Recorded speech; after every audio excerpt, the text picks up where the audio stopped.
Hi guys, welcome in, welcome in. My name is Tricia Giazzon with Pink Poodle Jewelry Studio.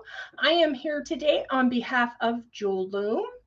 Today we're going to be making a super fun pair of earrings made with the Earth Tone Bead in the Bag kit and also the designer Baltic Birch earring collection as well. So super fun project there. Please be sure to subscribe to the Jewel Loom YouTube channel. Give us a thumbs up, a comment. We always appreciate that. And also, I have a YouTube channel as well. It's Tricia's Pink Poodle Jewelry Studio. And I do teaching videos on there as well. So don't forget to head over there and subscribe, like, and comment on some of my videos. So that being said, let's say hello to some of my Jewel Loom friends. Let's see. Sherry was first in tonight, guys. She won. I don't know what she won, but and there's Maria. Okay, Melanie's here. Hi, Melanie and Maria, Sherry. We're coming in. We're coming in hot, guys. So don't forget to share this out. If you can, share this with your friends right now, and that will get us more of a more people to join in on the fun and to watch our project tonight. So before, let me get I'm going to turn the camera around here and we're going to get started. And let me just go in here, and we get a little bit of a black screen for just a moment. And I'm going to go over some stuff with you here before we get started.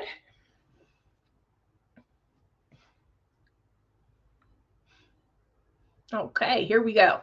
And I have finally figured out, guys, how to have the camera at the correct angle. So you're actually looking at what I'm looking at, okay? So here we go. Hello, gal.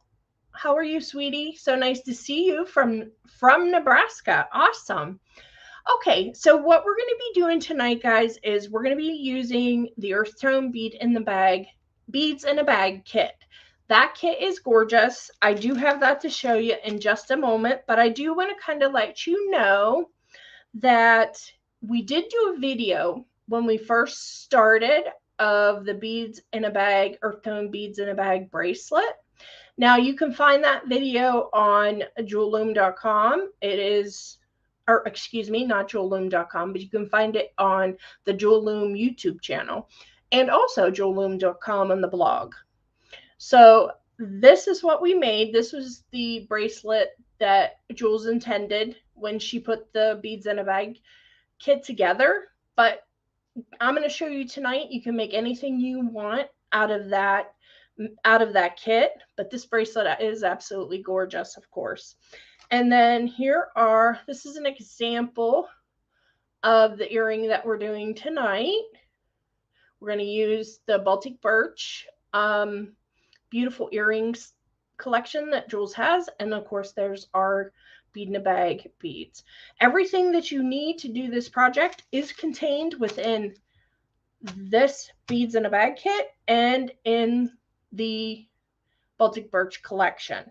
You only need 2 of your earrings, and that's nice because Jules puts pairs into those, as you might expect, because it's an earring kit.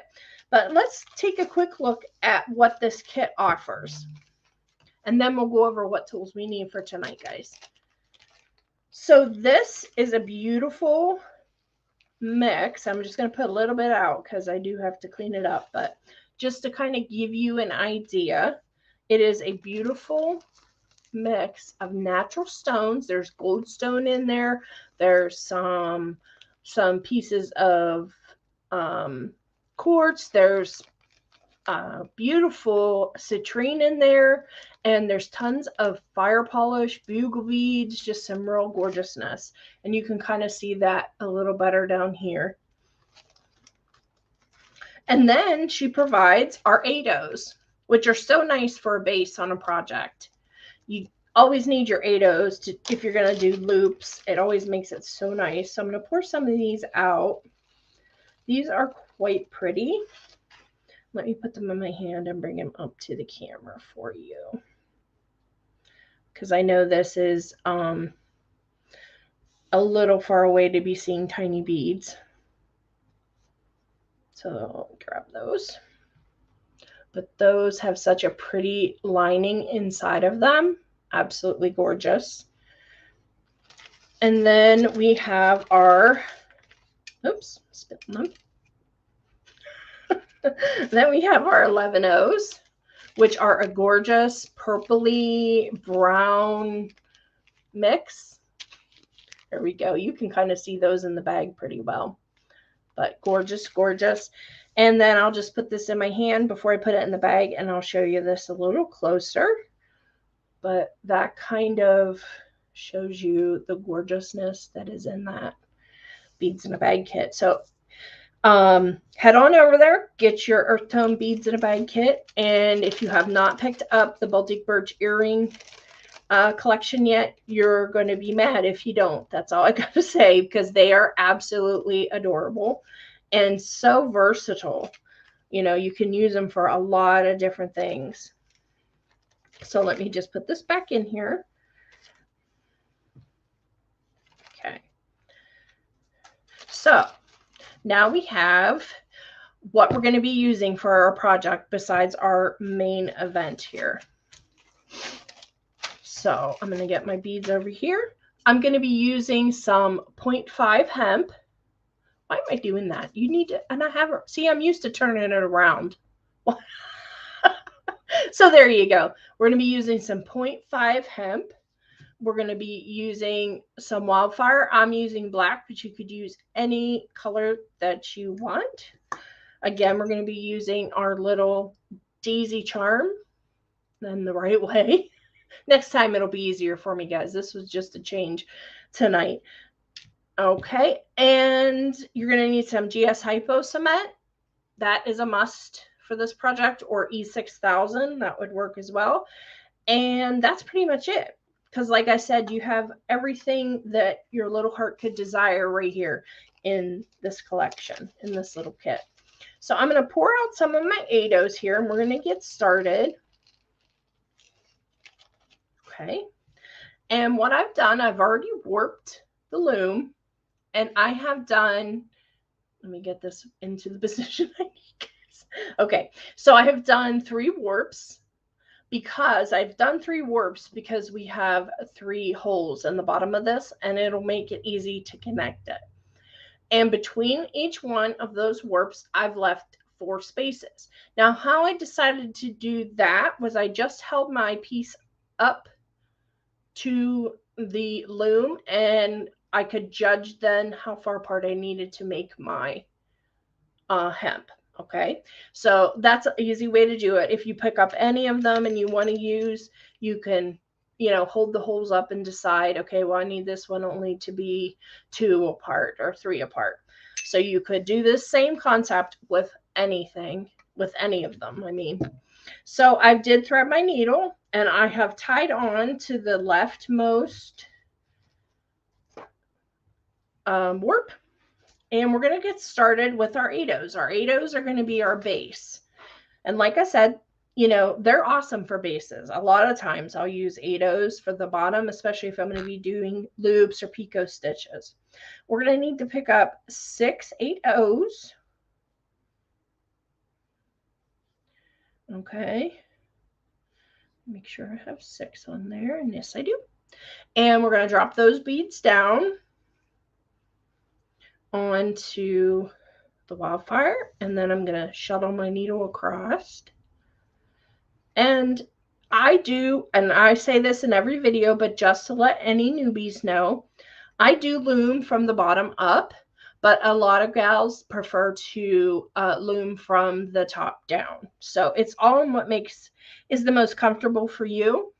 So I take my finger and I'm pushing those beads up through my warps. Okay, and I'm just going to take my needle now that I have over here. This string is running underneath the rightmost warp, and I'm going to put my needle in through the beads that we've put on, and I'm also running that needle across the top of the warps.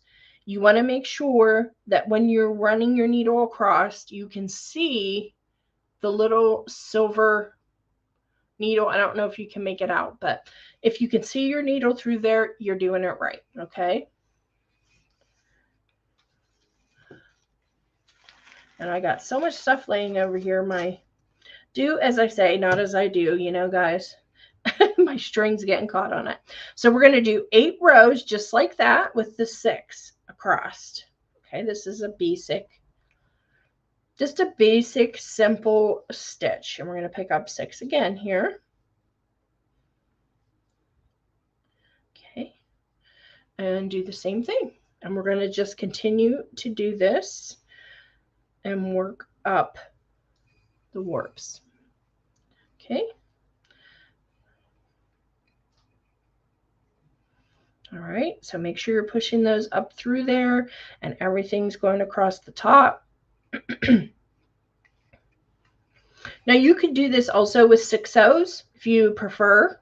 That would be a great bead to do it as well, because with this project you're going to be going back and forth through the beads quite a few times. So the 8 works, but if you would prefer, you could also do 6s.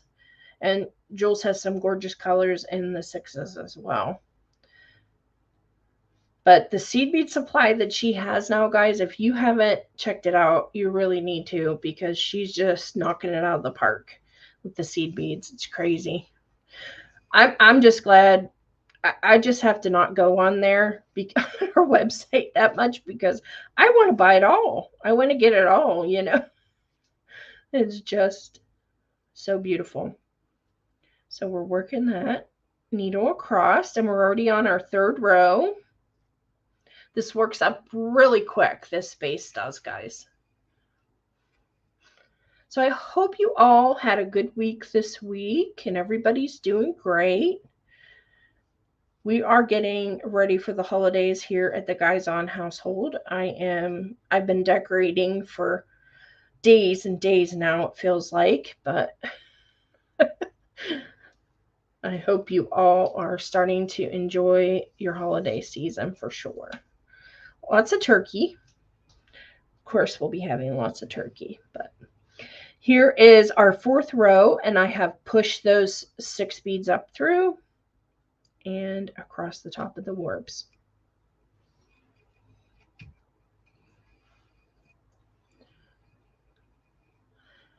I missed it. Hearts Family Art. What happened? That's what happened when you're teaching, you know, you miss stuff. 4, 5, and 6.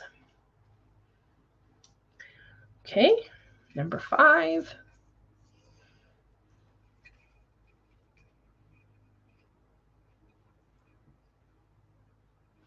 And pushing that up through and locking it in.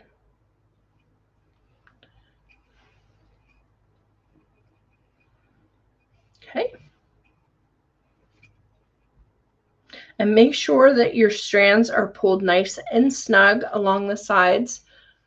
I just ordered my first loom. It will be here tomorrow. So excited. Oh, that is exciting.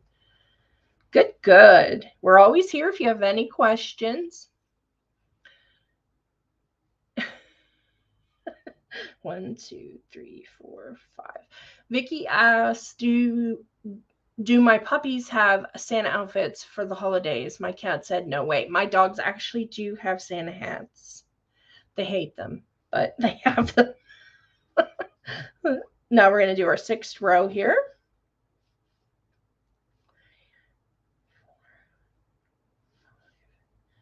6.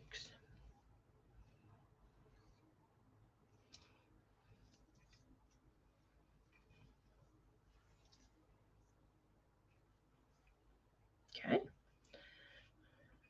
And this is moving right along for us. And we only have 2 rows left.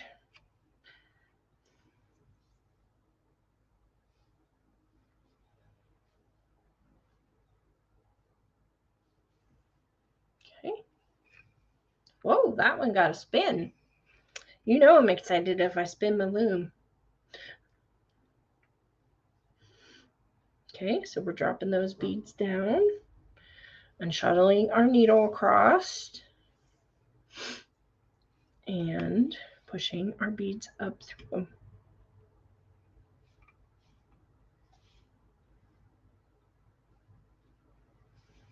Okay. And then across the top. And only do our last row here.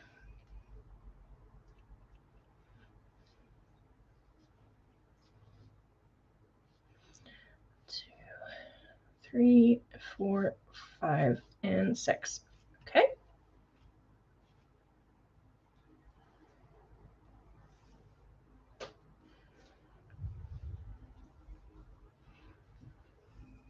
Do our last row. And get that hooked into place. And go across the top. So now what we're going to do, our needle's going to come back out on the left side here, guys. Okay. I can get that in the right place. So my thread's coming out on the left side, on the side that we started from originally. And so what we're going to do now is we're going to work around and put our picot stitch on. I've found that if you put your picot stitch on first and then go back and do your loops, or vice versa, it's easier to do them separately. I tried on a couple of them to do them at the same time, and I couldn't master it. It was just getting like all befuddled, and I didn't like the way that it looked. So that's up to you. If you feel like you can do that, by all means, but we're going to do it separate. So we're just going to pick up 3 of our 8-ohs, and I'm coming out of that first top row, and I'm going to just go into the row underneath it. I love picot. I just think it makes the projects look so cute. It makes like this little lacy effect. And then I'm just going to pull it so. And then we have a little picot. There we go. On there. And now I'm going to do the same thing. Pick up 3 more beads.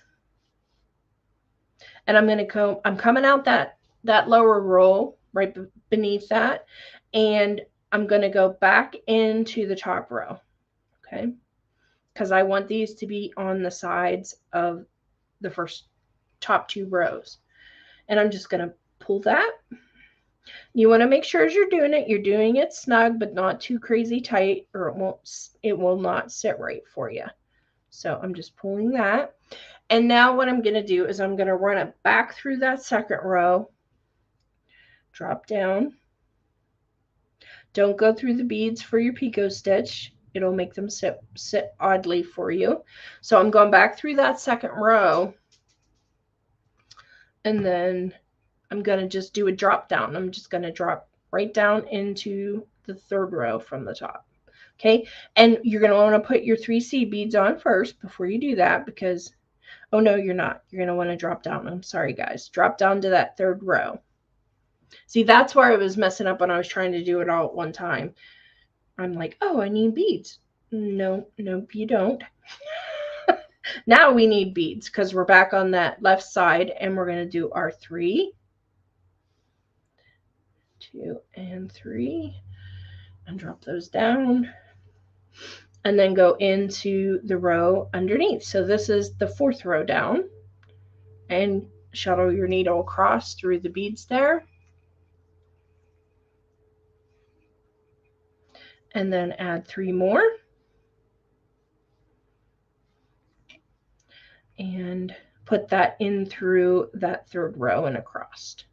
And we're going to keep working our way down just like this. Okay. And then we're going to drop into the 4th row again and across. Okay.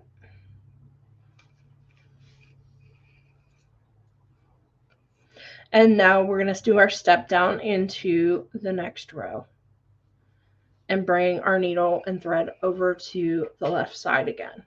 Okay. Add 3 more beads.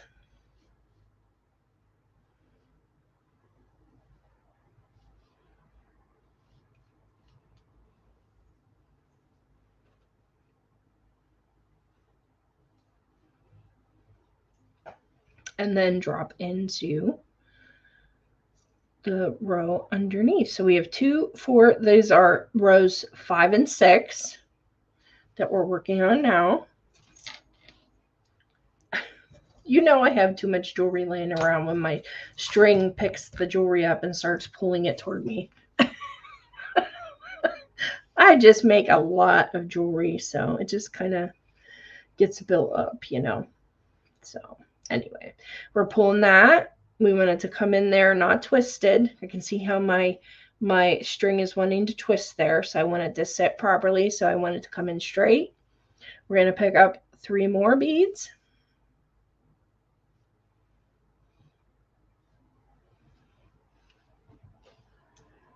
And then in through the 5th row.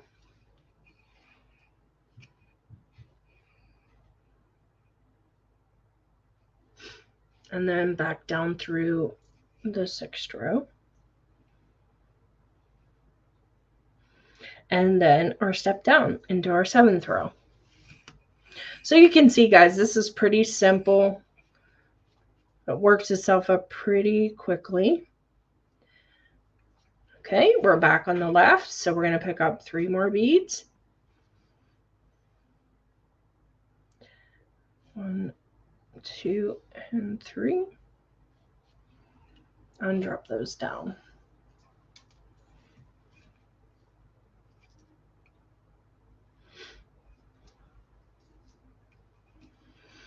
Okay. And then I want to get that string out of there, our starting string. I sure don't want to have that intertwined, so let me get that out of there. Pull that down toward the bottom.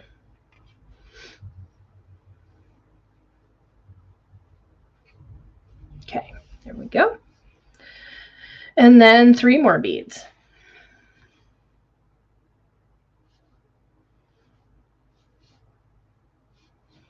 Okay, and then back up through the 7th row.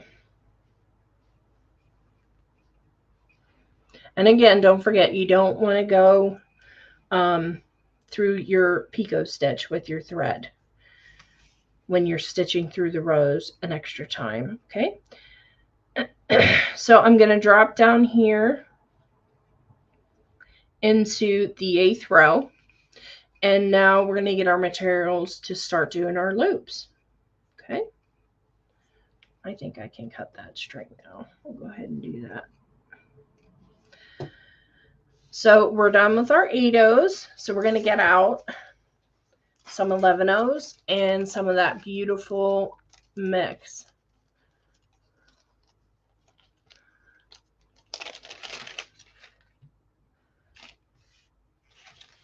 Yeah, Vicki, I think, like I said, the 8s work, but especially for someone that maybe not as comfortable with looming, the 6-ohs may be more helpful to them. So what I'm going to do here, I'm coming out on top of my, let me get my mix out first before my mouth starts going. I'm coming out on top of that warp on the right-hand side with my thread. So what I'm going to do is I'm going to take this needle and thread, and I'm going to go around that outside warp and underneath, and I'm going to put my needle there, in through there. I'm going to go back through the beads underneath that warp, but I'm going to pop my needle up when you have on the 3rd bead over from the right. Okay. Can you see that? And then you're going to want to pull that through. So what that's doing is doing 2 things for you guys. It's locking that side in so you're not going back through and then your beads are falling off. You want to make sure you're locking it around that outside warp. And then you're getting in the correct position to start your loops. Okay, you want to come up through the middle there. And we're going to pick up 3 seed beads. Okay, and one of our beautiful beads. Let's do a fire polish. And then 3 more of our 11-ohs.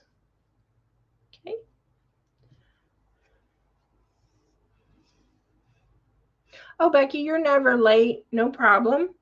Thank you for joining us tonight.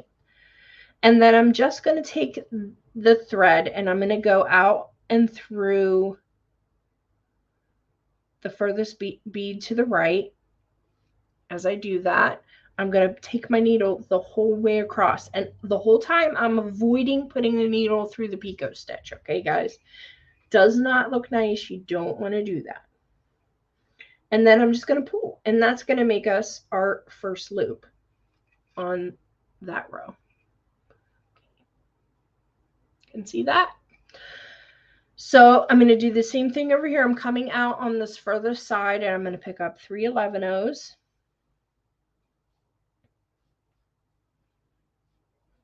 And let's see if I have another one of those in there. I've been doing the same beads beside each other, but you can mix it up as much as you want. Also, if you want to put more loops on it, you can go through, I'm doing 3 and 3, but you could do 2, 2, and 2, and it would give you like 3 loops across. So again, you can modify it however you want to. But so I'm just going to pick up another fire polish and then 3 more 11s.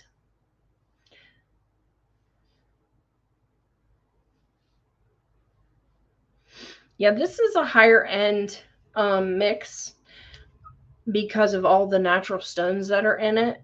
I think it really is a beautiful mix because it's, like I said, it makes a little bit of an impact because it has those natural stones.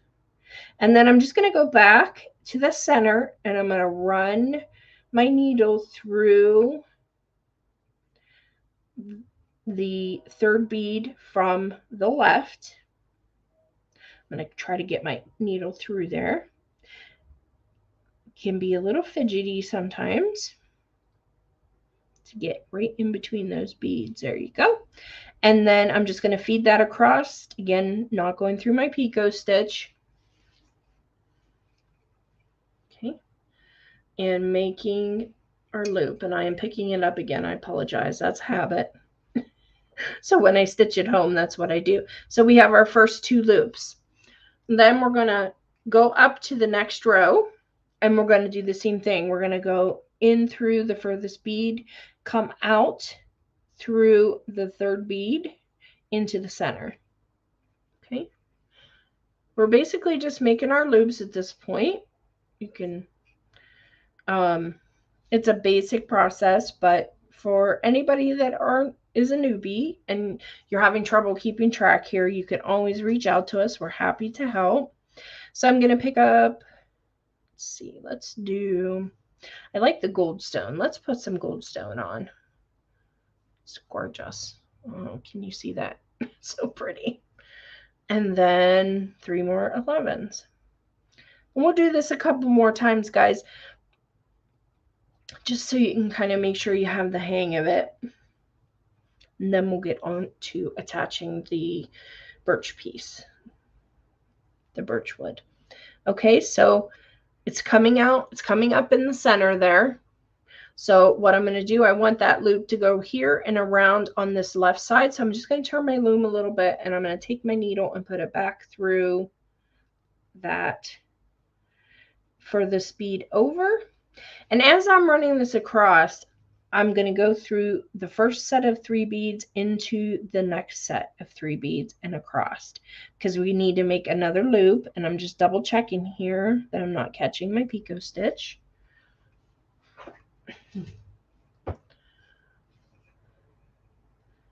All right.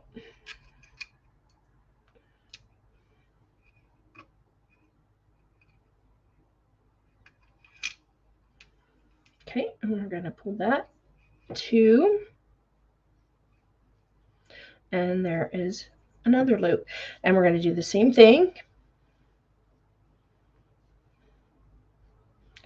3 seed beads, a gold stone, and 3 more 11-ohs.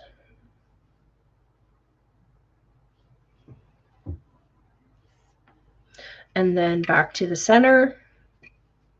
And I'm just going to go over to the right.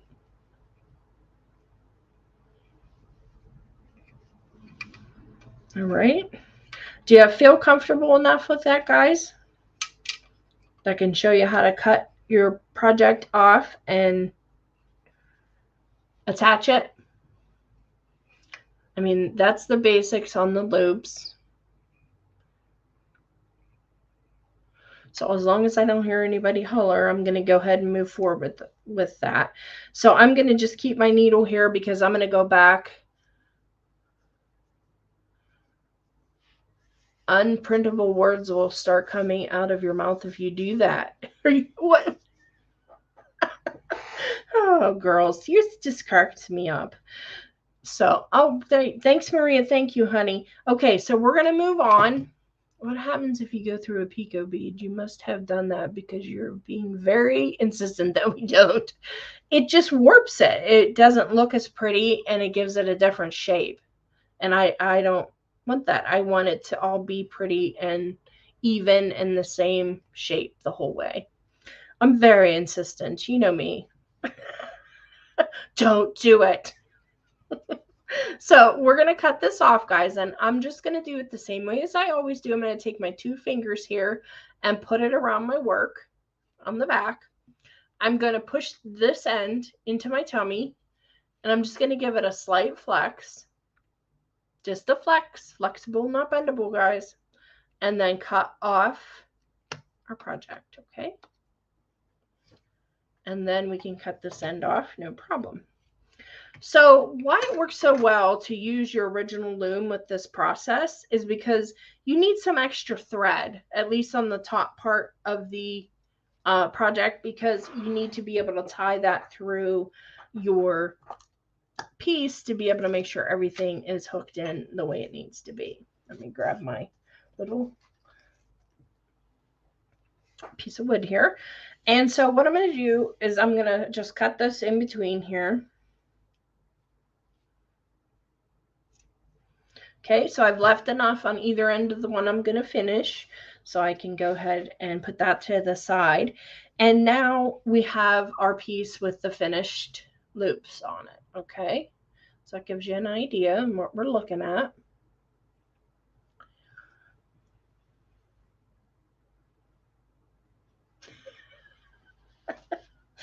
Oh, you guys. So now what I'm going to do is I'm going to tie off the bottom, and you can just simply tie that as you normally would. Just tie 2 knots, take 2 of the threads here, and I'm going to tie 2 knots. You're not going to be able to see them because they'll be behind the beads that are hanging down the bottom. Okay.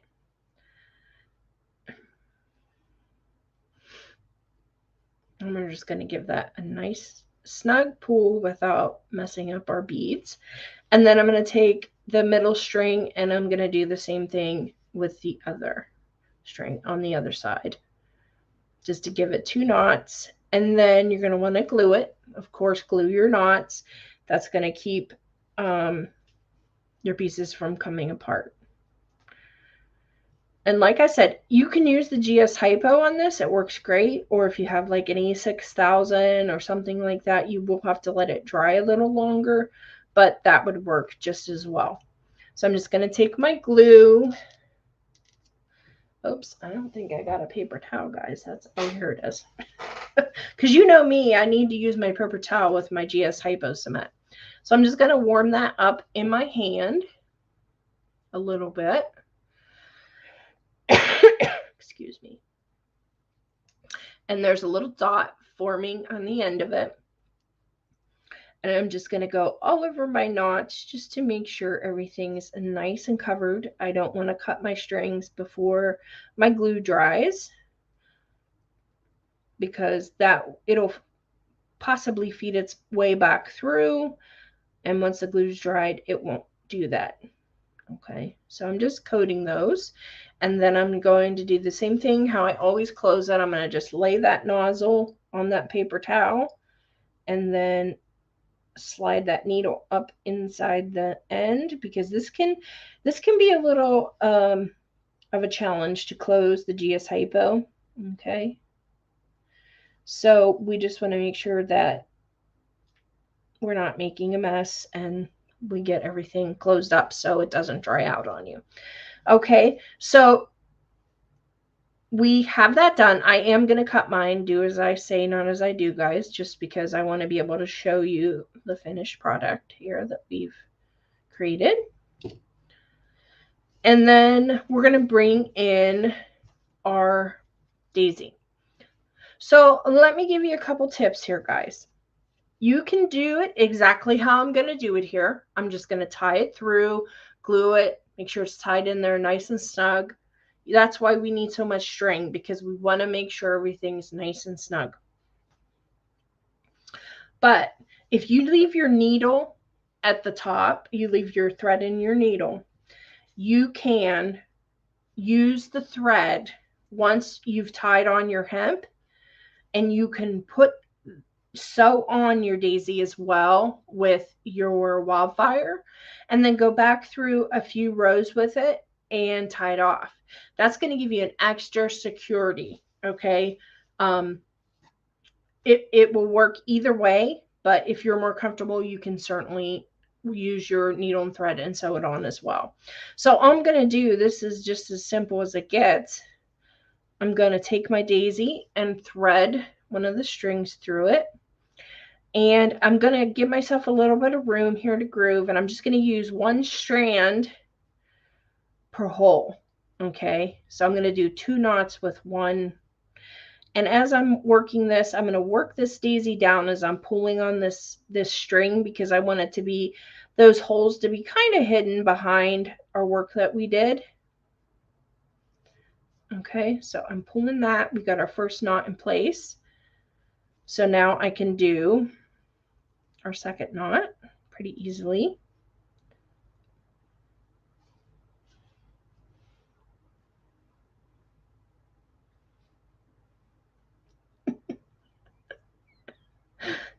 Stronger magnifiers required.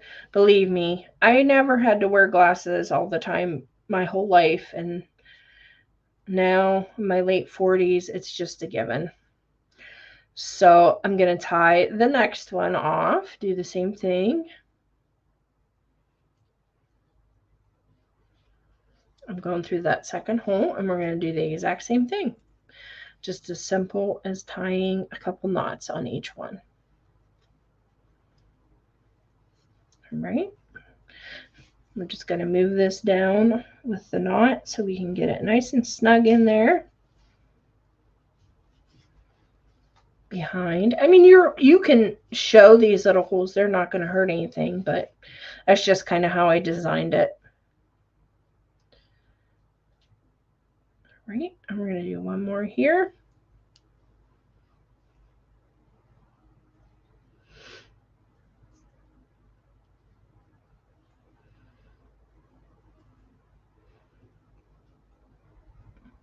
If I can get it with my fingers. I'm kind of fiddly tonight. I was busy all day, so I've wore myself out, you know. So I kind of, my hands are like, nope, we're tired. We're not doing anything more here tonight. Okay, I'm just going to tie that off as well. So we have 2 done, and let's just do our last one quickly, and then we can glue. Hi, Alina.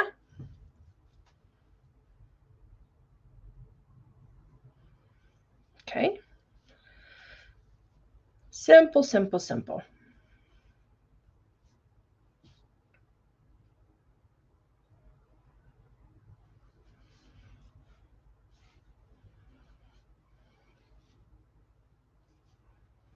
All right.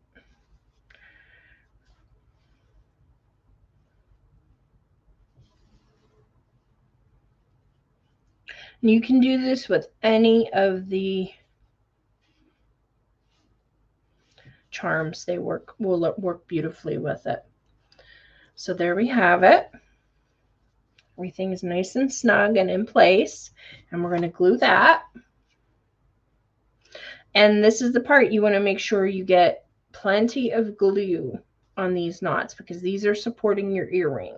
Okay.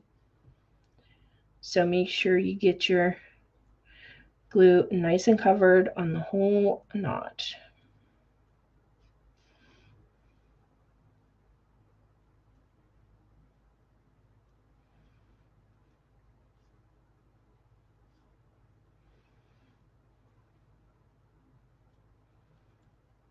All right, so we're nice and glued there. Let's put our lid back on. Okay, and that is done.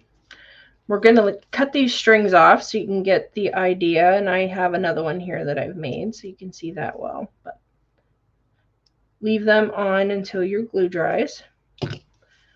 Or don't fidget with it too much if you do. But here's the one that we made tonight.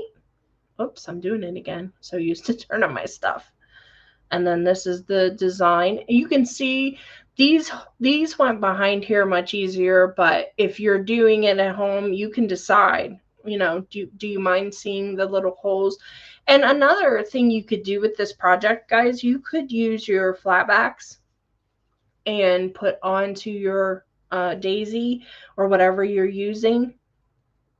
Or you could glue a pearl in the middle or a bead in the middle. I just put lemon oil on these this time just to kind of keep them natural, but you could of course color them and that would be very nice as well. So quick project.